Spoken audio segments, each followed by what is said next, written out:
The honourable member for Edmonton Manning. Well, thank you. Appreciate that. Thanks, Mr. Speaker. No one stands more firmly against tax evasion than the Conservative Party of Canada.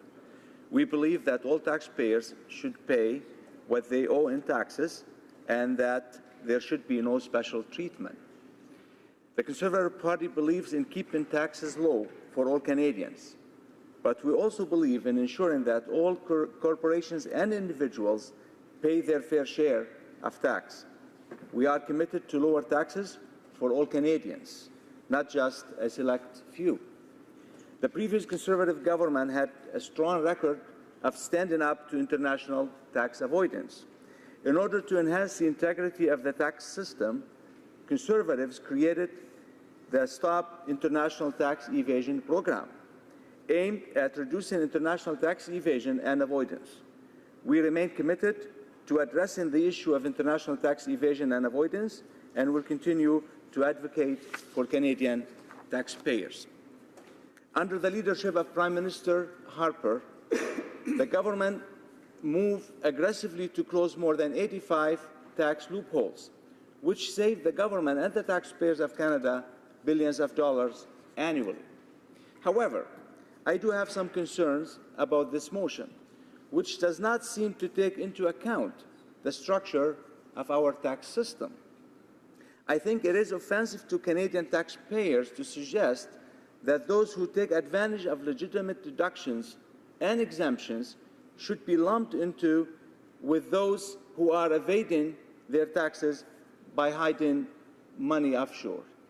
Certainly, those people who are able to claim, for example, the Children's Fitness Tax Credit and Arts Tax Credit, which were cancelled by the current government, were only trying to do that, or were only trying to do what is best for their families.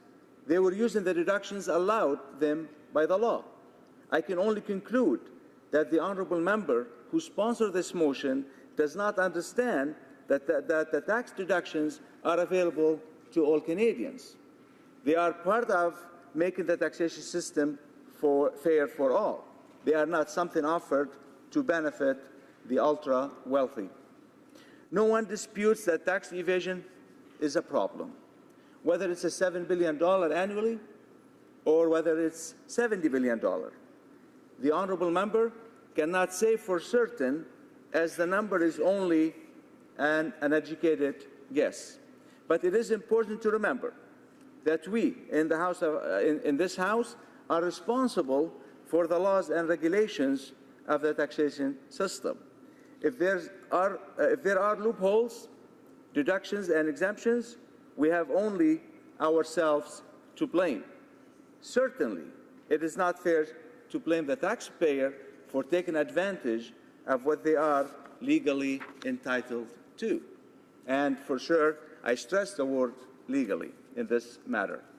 By all means, we should prosecute who are breaking the law to avoid paying taxes. However, given the spending habits of this current government, I applaud those who use legal means to keep money in their own pockets rather than hand it over to a pack of fiscally irresponsible spendthrifts who don't seem to understand that tax money is not theirs, but is given to them by Canadians in trust. Taxpayers expect and deserve wise stewardship from politicians, not $800,000 office renovations. No wonder people will resent having to pay taxes when they see things like that happening. This motion calls on the government to address tax measures that primarily benefit the wealthy. That seems reasonable enough. After all, we all know who are the wealthy. They are anyone who has more money than I do. That they may have earned their money through hard work and innovation would seem to be irrelevant. It is assumed by some that those they consider wealthy should be paying more, even though we talk about treating all taxpayers fairly and equally. Perhaps a case can be made that those who have more should pay more. But I don't see the case being made in this motion. Indeed, we already have a different tax brackets in Canada. The wealthy are indeed already paying more. So what measures exactly does this motion address? We are left to speculate. The government is also told it should take aggressive action to tackle tax havens. The how and why is left to the imagination. I believe that if we have a fair taxation system, there will not be the same incentive that there's now for those who know how to shelter their money offshore. When you don't believe that taxation system is fair, when you don't believe the government spends tax revenue wisely, it is very tempting to look for ways to keep your money out of the taxman's hands. What we need is a government that understands that budgets do not balance themselves. A government that does not pile things like carbon tax on hardworking Canadians. Mr. Speaker, the motion calls on the government to tighten rules for shell companies. Once again, there is no definition to be found here. It is assumed that we are in agreement that shell companies need additional rules and regulations, but there is no rationale set forth here in this motion. We have to take the honourable member's words for it, as this is a problem. I don't see any suggestion of illegality here, just a call for something to be done. The government is also told to renegotiate tax treaties that let companies repatriate profits from tax havens to Canada tax-free. I don't think I was in this House when those treaties were approved by Parliament, but I can say for certain, as the motion does not say which treaties should be renegotiated. I can only assume the government is supposed to know these things, perhaps through mind reading. Nor do I know why the treaties were negotiated to allow tax profit taking. There was probably a good reason at that time. This House can, of course, change its mind if it feels a mistake was made in the past. What do I know? What I do know, that renegotiating treaties carries certain risks.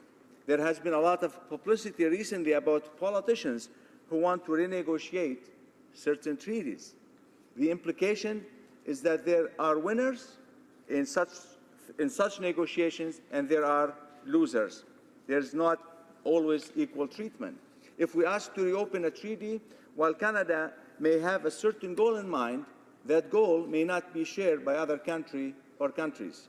We might find after renegotiation that there is less benefit to Canada than there is now.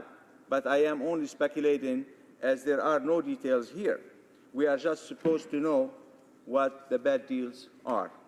I understand why people are in favor of dropping the penalty-free amnesty deals for people suspected of tax evasions. Canadians are naturally upset when we hear that someone has managed to avoid being penalized for tax evasion. It does not seem fair somehow, and I suspect the honourable member who brought this motion forward had a particular, highly publicized case in mind. The Canada Revenue Agency operates independently, free of political interference. This sounds to me like we politicians are trying to tell them how to do their job, when we may not know the details of what and why they do something. As I understand that the lack of persecution in recently publicized cases was not a matter of special treatment, but standard procedures when someone comes forward and voluntarily discloses that they may owe money that was previously undeclared. To encourage such disclosures, the CRA waives penalties. That wasn't the case with CRA auditors finding wrongdoing. The money might never have been collected if the individuals have not come forward. The CRA might never have realized what it was owed. So while the idea of amnesty is offensive to hardworking Canadians who pay their taxes in full and on time, there are who can make a credible case to defend the process, removing voluntarily disclosure, which seems to me to be what is being asked here, could conceivably lead to less tax being collected, not more. Far better would be to call on the government to bring in a fair and reasonable tax system, but that is as likely as the Minister of Finance bringing in a balancing budget. Thank you, Mr. Speaker.